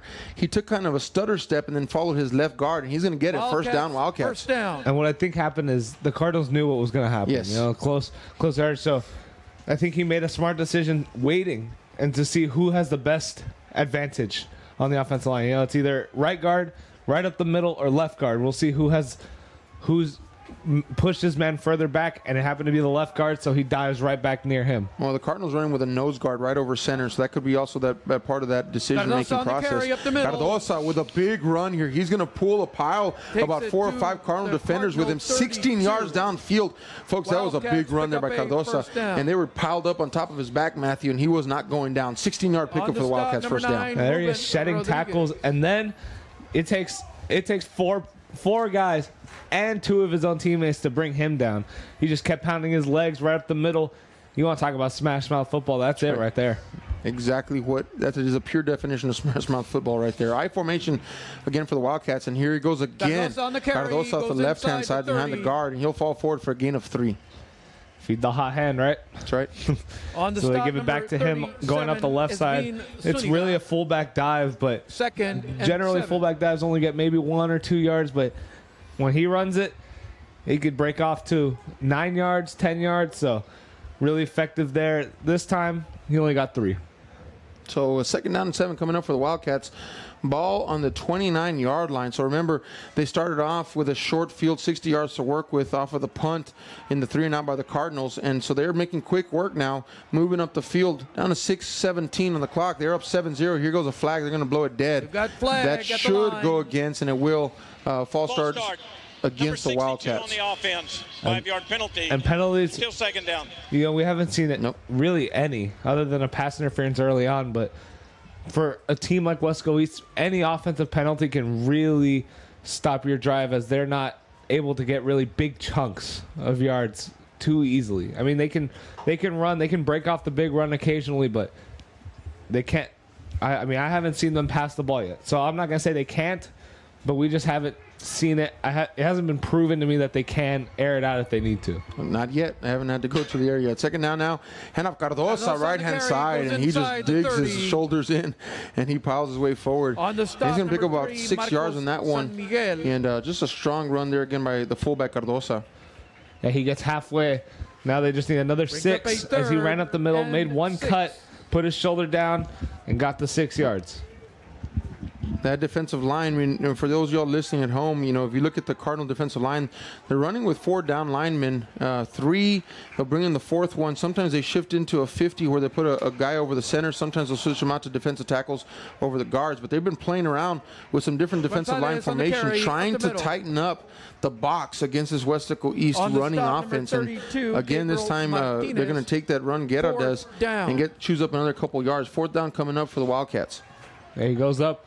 It looks like they're going to give him 3 yards as he just runs straight up to the trench, see if he could get out of it. And so now you're in a special situation. 4th and 2. It is possible to get it. We don't know. I haven't seen the quarterback come out yet, but 4th and 2, 4th and 3, down at the 25-yard line. You're in field goal range. It depends. I don't know. Let's see what happens. And they're going to go shotgun formation. So have not seen this yet, but they're going to say, whoa, timeout, Weslaco East. They're going to take this timeout. So they come on in shotgun formation, folks, number 8. That is Cedeno. He lines up well behind center with 1 back. And so of all times to choose to switch it up to go to a spread offense, they're going to do it on 4th and 3. And again, we talked about chess match was a theme that we talked about earlier, and where I move, you move. I'm going to try to get 2 moves ahead of you. And so definitely they're trying to perhaps throw Cardinals off a little bit. But before they are able to execute a timeout, and Weslaco East will go to the sidelines. Yeah, the coaches, both of them going back and forth, trying to switch it up. You know, just try to really predict the next coach's move. As earlier they had pitches going out, and then as soon as they started reading the pitches, they run it up with the fullback, quarterback sneaks, really trying to change it up, but not too much, not to get out of your comfort zone, but they do change it up, and it looks like they're bringing out the field goal. Is that what you see? Yes, sir. Number 87, that is Osvaldo Lerma, comes out onto the field to attempt. It seems like it's going to be a 42-yard field goal attempt. He will have the wind at his back, so he's going to have that extra help. Oh, and it looks like I can't tell if it was blocked or not. Matthew, I don't know if you got good eyes on it. We'll check the replay here, but either way, it ended up coming off like as a muffed line drive, and that's incomplete. I was going to say incomplete. That's no good. No good. on that field goal attempt. I couldn't tell. It looked like someone got a hand on it. Yeah, I did see someone jump off the right side as they came across, and they did put their hands up. I don't know if he got a hand on it or if the kicker just saw him coming and tried to release too fast and just messed up the kick, but I don't know. I think we'll just call it as a no good. Apparently it's no good. And either way, Harlingen is able to stop that oncoming rushing game, doing a great job of finally putting that to an end, and they'll get a chance right where they were to start off this half here. And so it's almost like they get to hit the reset button. Here you go, handoff on the outside. Right side, that's number 7, Jesus Gonzalez, and he's going to gain about 7 yards on that carry, looking good and fast around that corner. 21. Yeah, Gonzalez, he really does have that burst of speed that you have in a running back, but he also has some power. Brings up as you see, he goes in and 3, and he puts he actually put his hand in the defender's face mask, but either way he did get in there and push the defender back a good 2 or 3 yards. Second down and 3 coming up for the Cardinals. It is 4 minutes left to go in the third quarter. They're down 7-0 to the Wildcats.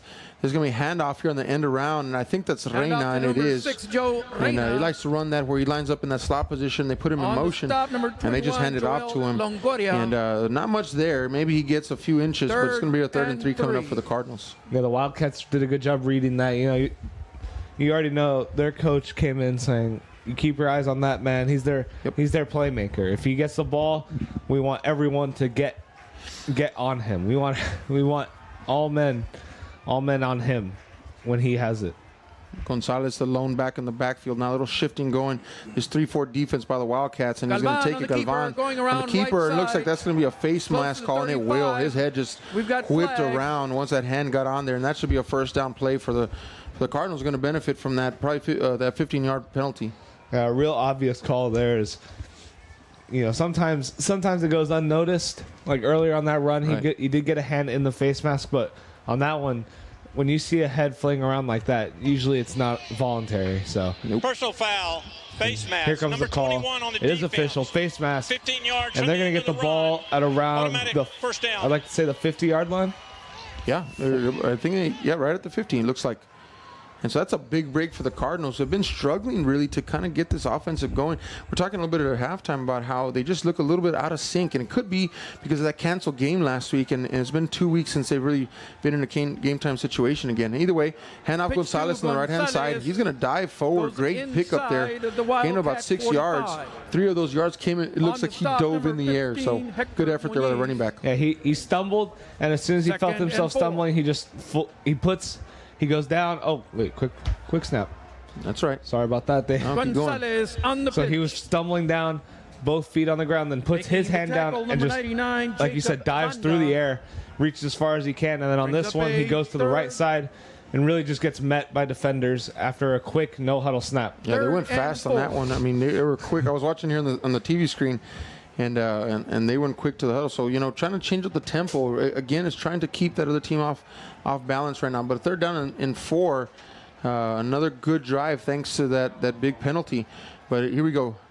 Toss out to Gonzalez. Gonzalez going to try to backtrack back inside, but there's too many white jerseys there meeting him. He's going to lose 1, 2, 3 yards on that play, Matthew. And that puts him in a tough, difficult fourth down position. I think the punt unit's coming out. Brings up a and right there, you really want to credit Freddy Cárdenas. He was the cornerback on the outside, and he realized what was going on as the quarterback, Jaime Galvan. He had the ball. He was deciding whether or not to pitch it, and he really held his ground. He said he knew he could get Galvan if he tried to cut up field, and he knew he would get the running back. So the best thing to do is try to get to your playmakers. Nothing happened there, and now they have to punt it away. Here we go. Cardinals look to punt now with 1:44 left to go in the third quarter. It is still 7-0 your score. Wildcats ahead here at Bogus Stadium. This one looks like the best punt of the night so far. Going to be field. No, it's going to be down by the Cardinals. It's taking a huge Wildcat bounce backwards towards the Cardinal oncoming special teams there. So they finally mark it down about the 29-yard line. So the Wildcats with a little bit of a longer field that they've seen so far tonight, and so they've been able to capitalize off of a blocked field goal earlier and off of some good defensive stands with some very short punts. And so this one they're going to have about 70 yards to work with, and definitely will look to go to work. Cardinal defense, though, was able to stop that ongoing rush of the Wildcats and eventually ended up with a no-good field goal. So definitely trying to put to work whatever they worked on in halftime, and game plan is in effect now. However, Harlingen still not able to get that offensive scheme going.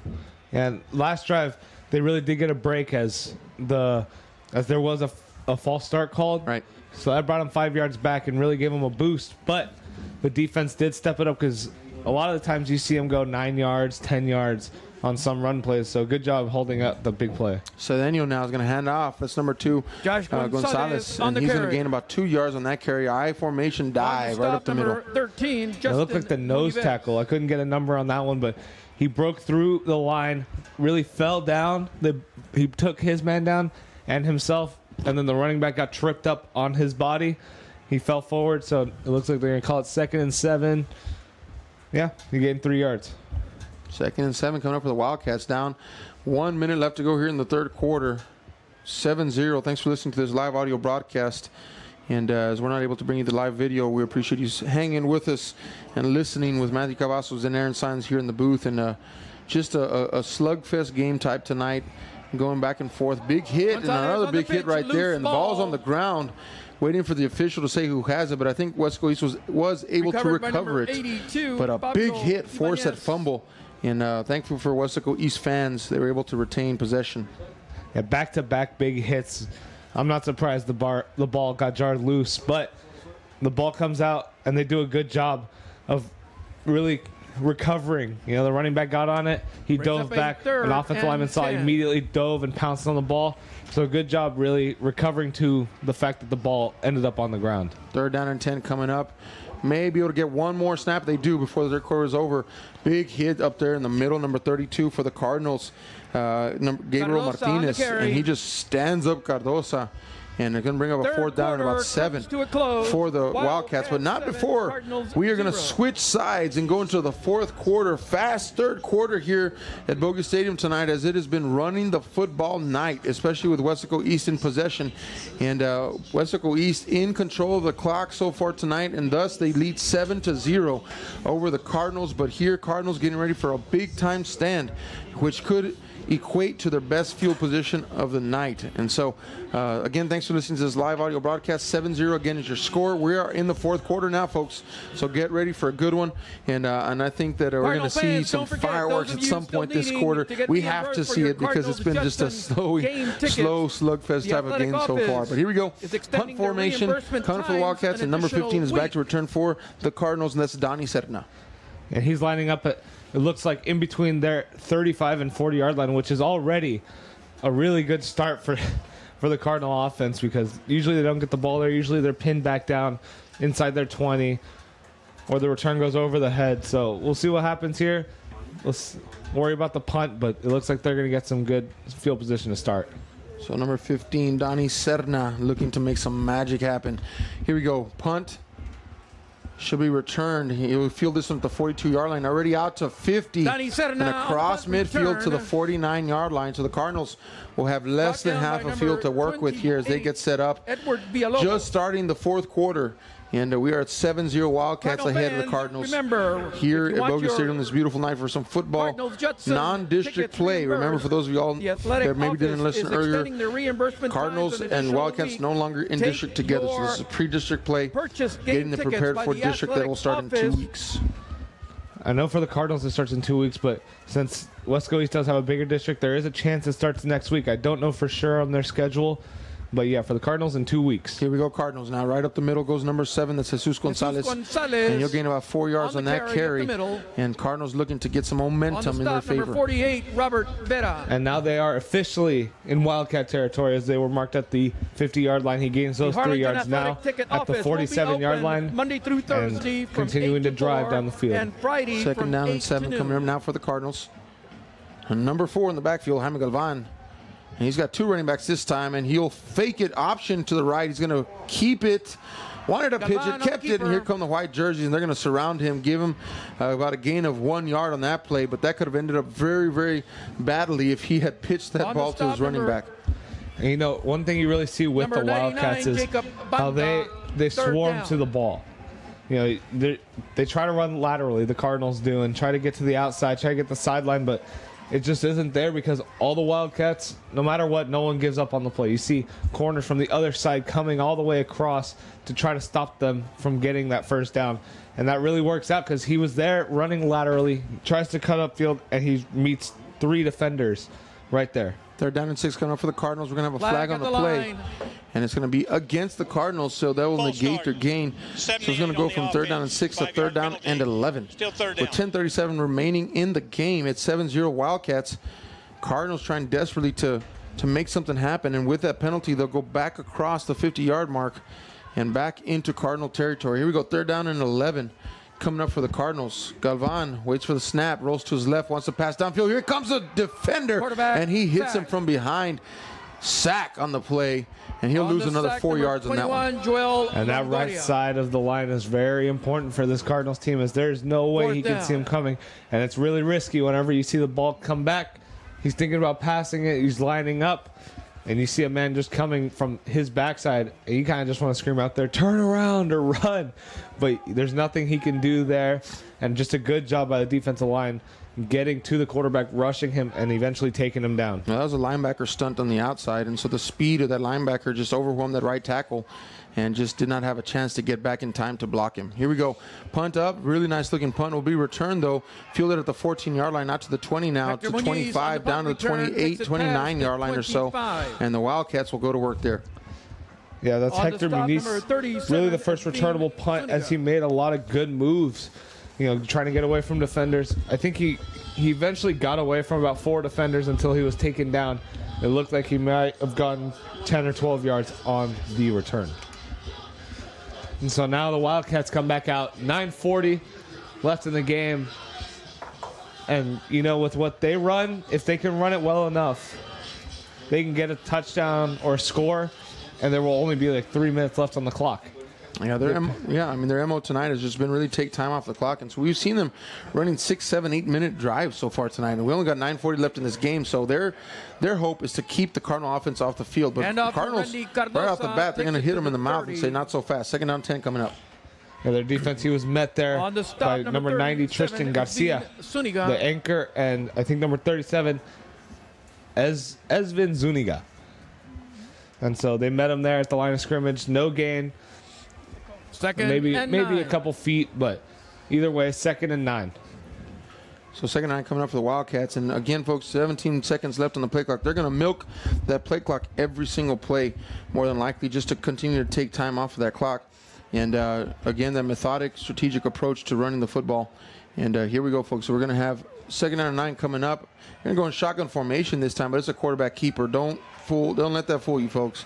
They're not going to the air. They're just putting in a different formation and running a similar play. Quarterback draw. But that was run by number 2, Josh Gonzalez, standing at the Wildcat. Yeah, before the play, they brought out their quarterback. And 9. I saw him run to the sideline. I was intrigued as to what was going on. And it looks like there are no injuries, no issues as he's back on the sideline. It looks like he's going to come in for the 3rd down.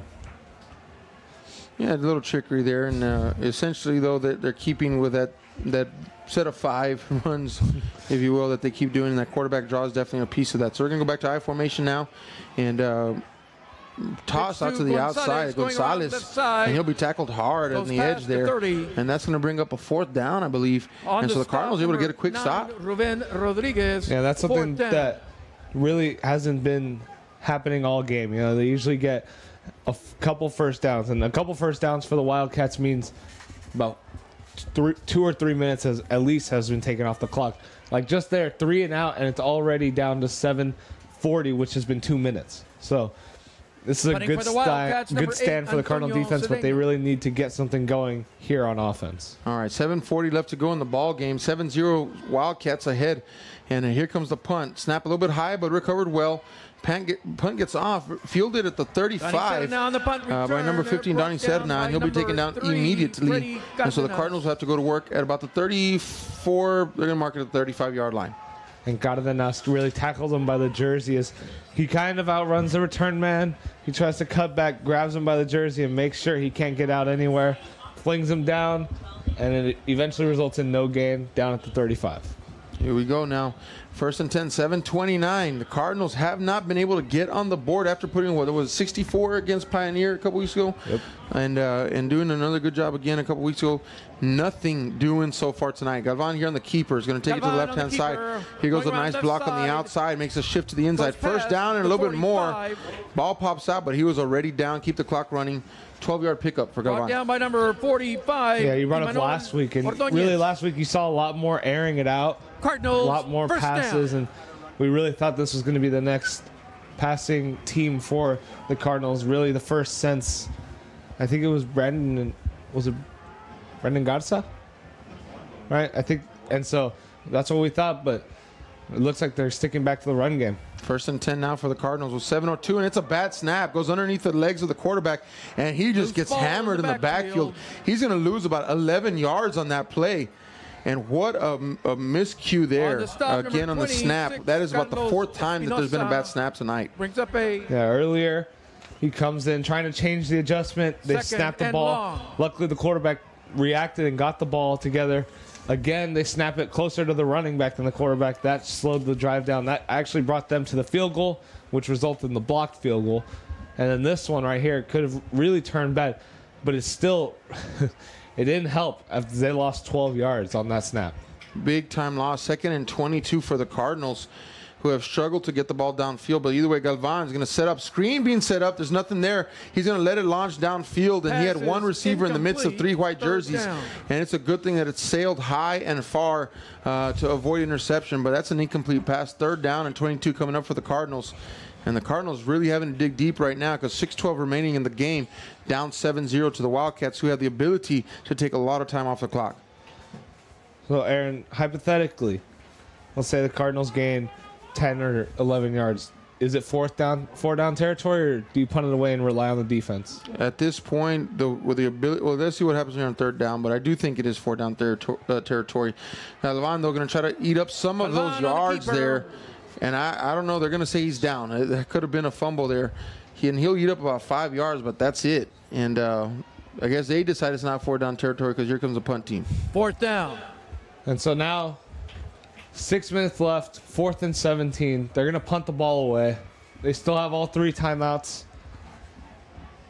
And the Wildcats have the ability to run out the clock. We know that. We've seen it. It's been proven.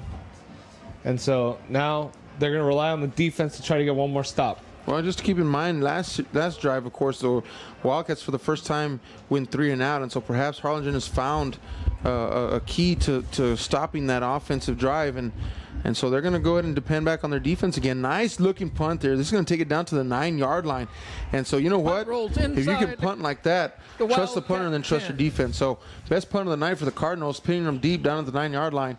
And now they will go to that defense that obviously coach has some trust in. And really, we look at it in the second half, the Wildcats have done nothing on offense. So they made some adjustments on the interior of the defensive box, if you will, and been able to hold the Wildcats. So here goes trust in your defense if you're Manny Gomez. Yeah, right there. Other than that first drive, which they did get all the way down, but lost it, turnover on downs in a incomplete, not converted 4th down attempt, if that makes any sense there.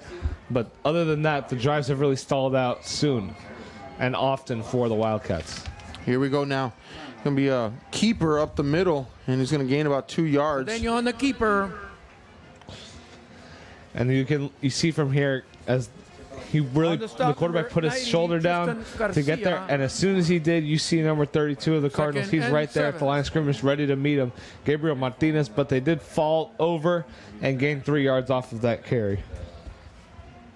Weslaco East, of course, here in the second half, not able to put a long drive together as they did in that first half, but we do know that they have the potential to do so. Time is essential of your Cardinals right now. It's 4:40 left to go in the clock. You're down 7-0, and the Weslaco East offense has the ability to really run some clock. And so Gonzalez up the middle, he'll gain another 2 yards, and so that's going to bring up a third down, 5, maybe 6 for them.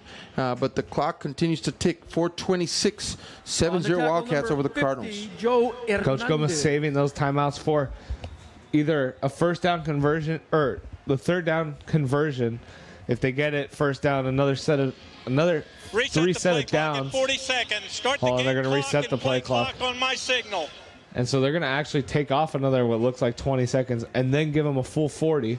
So, like I was saying, they still have all 3 timeouts ready for just in case a third down conversion, or they can save those 3 timeouts for offense and really takes less pressure, really bring some pressure off of the quarterback. And I agree with you. You're right. And I think at the same time, when have we seen that a Cardinal offense play the best? When they had no timeouts at the end of the first half and they were moving the ball down the field. And really, outside of being under pressure, the Cardinal offense has struggled tonight. But either way, Cardinals defense tightening up now, and here they come. And they're going to get to Gonzalez, but he slips out of the backfield, and he's going to get more than enough for a first down. It looked like he was dead to rights in the backfield. It looked like Tristan Garcia got to him, but he was able to get that corner, and he's got a Wildcat first down. That's 3:42 now on the clock, and we got a first set of down for the Wildcats. And the speedy Josh Gonzalez right there gets to the corner, gets around Garcia, the big defensive lineman, cuts upfield, stumbles a little bit, gets past the first down marker, and now it's a fresh set of downs. And this is what we're talking about now, the 3 timeouts. This is where they might need to come in handy, depending on what happens this first play. So I think he was able to get out of bounds on that one, so they will stop the clock. And so that definitely goes in the Cardinals' favor. But either way, the Wildcats get a fresh set of downs, and they're going to take a timeout because it was about to. I was looking at the play clock, got down to 1 second. Timeout. Called the timeout. Burgett does, and now the Cardinals and Wildcats, offense and defense respectively, will go to the sideline. So here you go, 7-0 is your score here, folks. This live audio broadcast brought to you tonight in partnership with KHGN, and just been a pleasure to bring you this game. It's been smash mouth football tonight. It's been back and forth. It's been slow going at times, and the clock has been moving though, and so definitely what we expected. Although we talked a little bit about perhaps seeing some more passing from the Cardinal offense, have not seen that tonight, and so really essentially it's been Wildcats controlling the clock tonight. If I had to guess, Matthew, I don't have the stats in front of me, but I think that they have had to control this ball game either 2/3 or 3/4 of the time tonight, and even at that have not really been able to extend the lead. So they've been stuck at 7 since early on in the game, and the Cardinals just haven't had an answer on offense so far. But either way, it's one of those smash mouth games that just go the distance, you know. Yeah, really, you don't usually see a 7-0 score here at Bogus Stadium. For either team, really, it's a very low scoring game for both sides, but this is what we expected. Smash mouth football, not a lot of big plays, not a lot of chunks, and just no scoring from the Cardinals and very little scoring and opportunities for the Wildcats. We go 1st and 10 out for the Wildcats. When we hand out Gonzalez up the middle, gains about a half a yard, and he'll go down in the middle of the field. So clock will keep running. 2nd down coming up for the Wildcats. Cardinals 3 timeouts to burn, and so strategy comes now as to when to burn those. But 2nd down and 9 coming up for the Wildcats. Yeah, he really just ran up the middle trying to run the clock down, and just got to make sure that you keep the ball in your possession if you're the Wildcats, and that's the goal. 2nd down and 9 coming up now. I formation for the Wildcats. Pitch to the outside, big hit in the backfield, and he's going to go down, and that is number 25, I believe, on the stop. Keeps him in bounds and makes him lose some yards. Cameron Anderson, big hit there from the Cardinals. Yeah, that was actually a really big play for the Cardinals defense, as that pushes them back.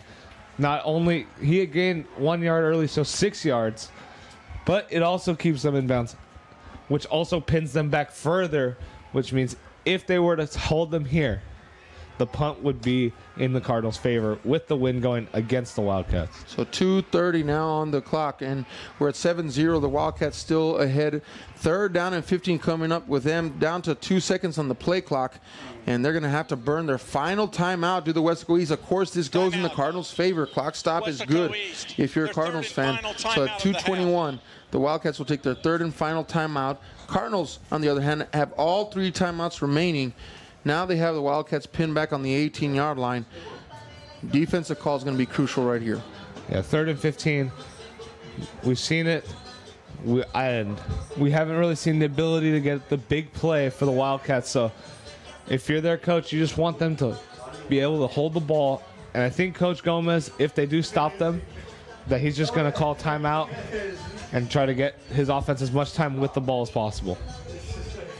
So here we go, folks. Thanks for listening to this live audio broadcast, and we've enjoyed the game tonight, calling it here, and definitely good to be talking some Harlingen Weslaco East football. Both teams, again, no longer in district together, and so this is pre-district game. It's a preparation game, if you will, for district play, and as they're fine-tuning their efforts as they get ready. Next week, Harlingen High travels to play Midland High, and that's going to be a big game, and so definitely going to be something to watch out for. And Weslaco East, I believe, is playing a Brownsville team next year, if I remember correctly. So definitely lots of season yet to be played, and fine-tuning some things tonight. Here we go, 3rd down and 15 coming up for the Wildcats. Huge defensive play coming for the Cardinals, and I will tell you, there's going to be a flag on the play, and this should go against the Wildcats. Number 36 on the offense. Yeah, and 5-yard penalty. It's that extra blocker they have in the backfield. He jumped a little bit, and at first it looked like it wasn't going to be noticed, and the Cardinal defenders were like, hey. I saw him jump.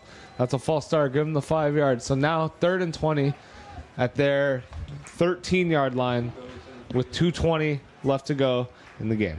I'll tell you what, the Cardinals were pinned back, man. They were going to bring, it looked like a all-out blitz on that one. They were going to bring the 2 linebackers off the end. The safeties were sucked up. I thought they were going to bring the house, and they may just do it again. Here they come. They're going to bring the house and stacking up in the middle. And what that's going to do, and then they're going to do a good job there of getting that tackle. I saw a face mask somewhere. I saw a head turn, and I can't tell who it was on, but there is a flag on the play. And if I'm not mistaken, a personal foul for a face mask, is that an automatic first down? Holding. That's me holding on the offense. I'm sorry. That penalty is declined. So they're going to decline that one. I saw a hand in the face, so that could have been a holding deal. It was one of the defenders that was coming in, and it kind of looked like he got his face mask on it too. But either way, it's holding, so it goes against the Wildcats. They're going to decline that one because they're backed up. It's 4th and 20, ball on the 19. Harlingen, their first of the half. Yeah, back on the 19-yard line.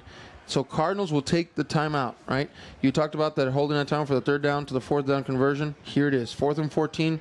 Timeout coming. Do you bring the house here? Do you say, let's win this on special teams, try to rush that punter and try to see if you can get a block? Hey, your return man hasn't really gotten much going so far this game.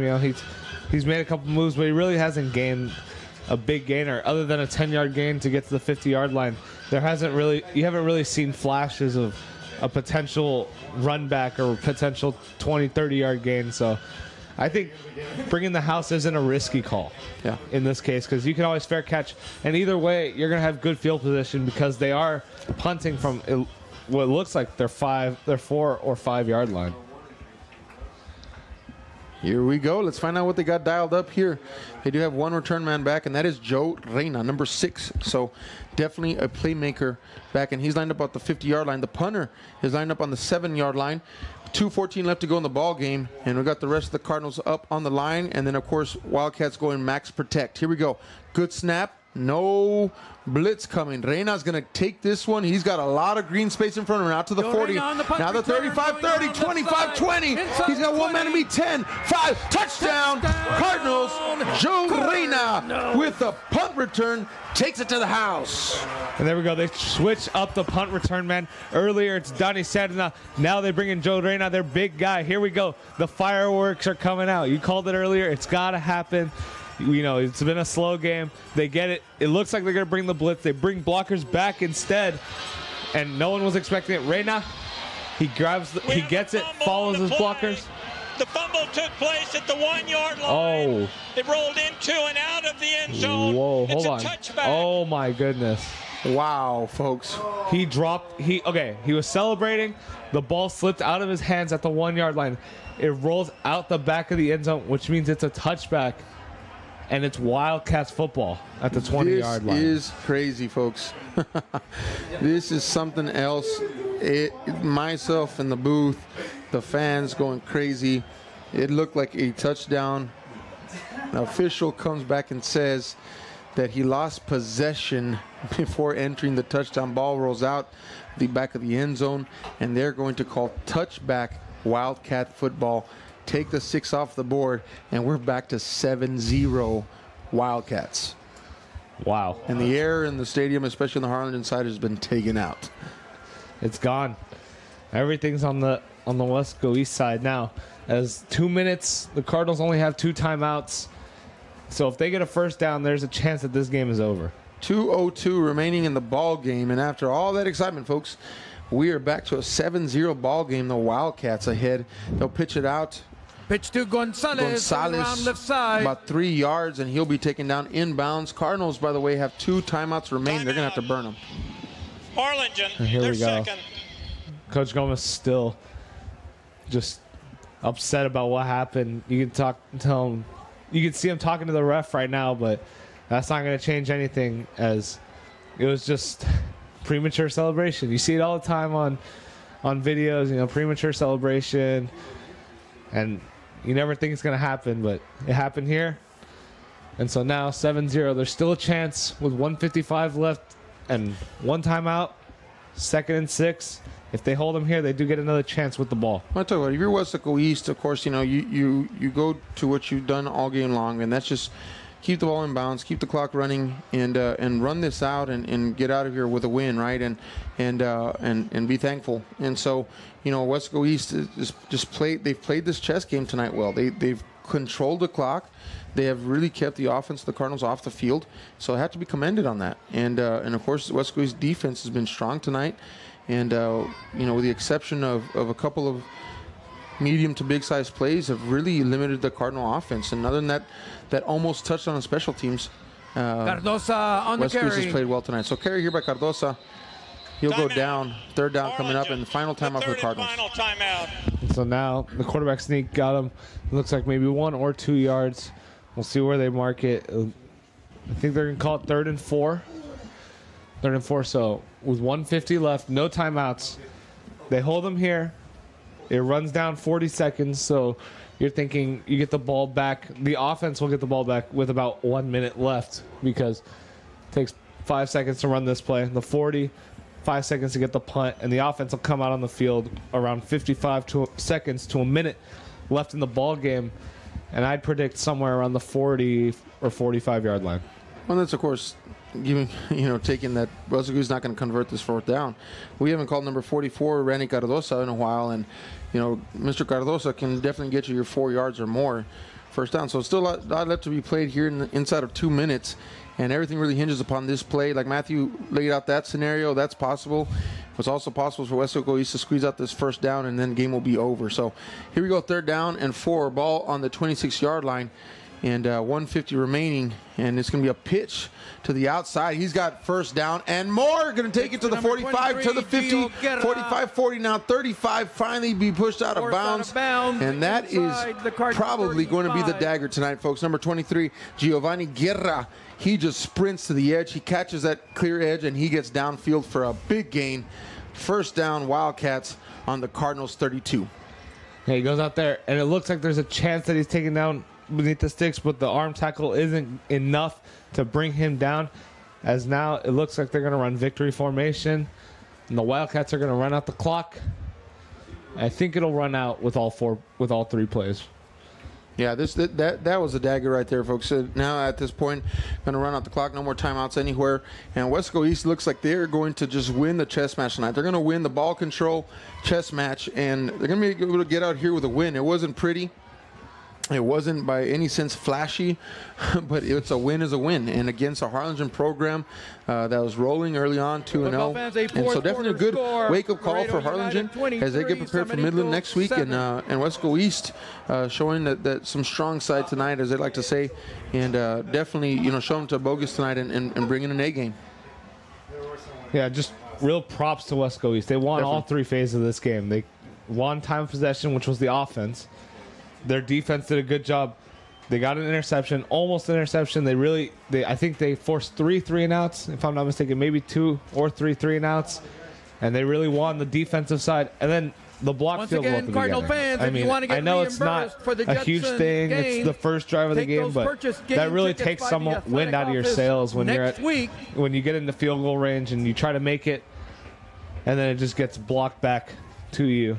That really takes some wind out of your sails. So they did it. This was a complete game from the Wildcats. Good job to them coming to, you could say, a really tough place to play. Yeah, tough place, tough team.